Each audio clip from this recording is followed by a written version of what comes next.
Welcome to my fiesta! Did you notice all the Shrek references in flashbacks during Puss in Boots' Last Wish? There's even a super quick appearance from Shrek himself. Number 1. Did you catch him? He's the Gingerbread Man. We loved finding out that the high-pitched cookie from the Shrek franchise was alongside Puss in Boots at the end of one of his lost lives.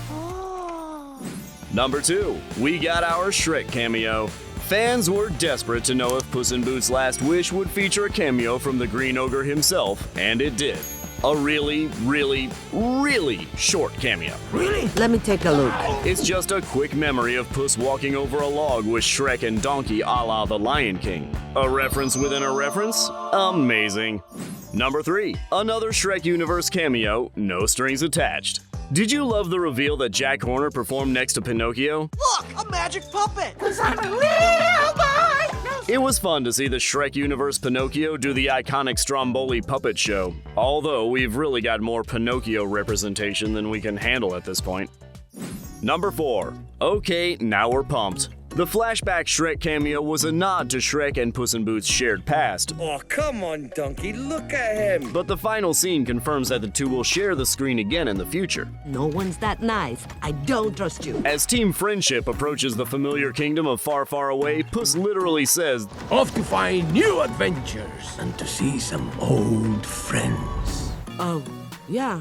"We are so in." Number 5. She should see a doctor. She's looking kinda green. Ogre! The Wicked Witch, who has appeared in the Shrek universe before, is in the waiting area for the doctor as Puss leaves his exam. We don't know what brought her there, but the doctor helped Puss after he was crushed by a giant bell, so maybe he has a good treatment for the house that fell on the witch's sister. Number 6. Poker is going to the dogs. During the 9 Lives flashbacks, we learned that one of Puss's fatal encounters was with a group of poker-playing dogs. The scene is arranged to look like that famous painting, Dogs Playing Poker.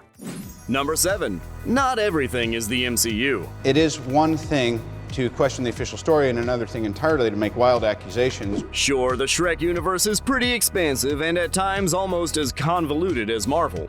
Puss in Boots' Last Wish is a sequel to a prequel that takes place after the sequels that the prequel was a prequel to? If you say so. But if you stuck around through all the credits hoping for another tantalizing glimpse at the future film, you got roasted. Puss just says, Oh, you're still here? and isn't that the classic DreamWorks satire you came for? Number 8. We've got chills. The sinister wolf announces himself by whistling a slow, spine-tingling tune. It creeped us out every time we heard it, and it also reminded us of another menacing whistler, Omar from the critically acclaimed show The Wire. Omar actually warned he was coming with something even more appropriate to the world of nursery rhymes and fairy tales, The Farmer in the Dell.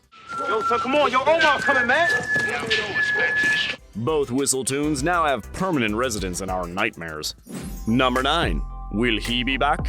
When Jack Horner meets his end, he sinks into the ground, a visual similar to Terminator's final farewell in Terminator 2. This sets up the perfect reference. Arnold famously goes down with an emotional thumbs-up gesture, while Jack Horner is famous for sticking his thumb down into a plum pie. Number 10. How do you like them apples?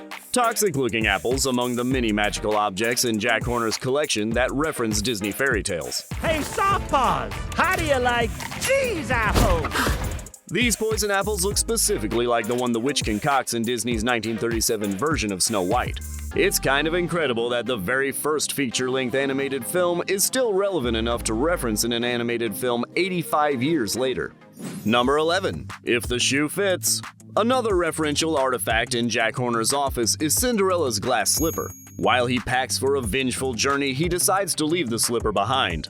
This could be a reference to Cinderella leaving her slipper behind as she fled the ball, or it could just be logistical, because a glass slipper always seemed like wildly impractical footwear. Number 12. This brings us to a whole new world. Aladdin's magic carpet lies on the floor of Jack Horner's office before Puss and Kitty commandeer it. This scene was a fast-paced heist, but we would have loved a brief aside for those two to take a romantic tour of the 7 wonders of the world. Number 13. One snack makes you larger, one snack makes you small. Jack Horner chows down one of the eat me, drink me treats from Alice in Wonderland to grow to an epic size for the film's final showdown. Number 14. This reference is practically perfect in every way. Clearly, Jack Horner has a lot of magical items referencing fairy tale movies, so how will he pack them all for his quest? Using one last magical item referencing a Disney movie, Mary Poppins' bottomless carpet bag. Can we get one of those? It would save us a lot of money if we never have to check luggage again. What were your favorite Easter eggs in Puss in Boots' Last Wish? Let us know what references you loved and which ones we missed in the comments. And for more Easter eggs, references, and cameos in your favorite animated films, subscribe to our channel.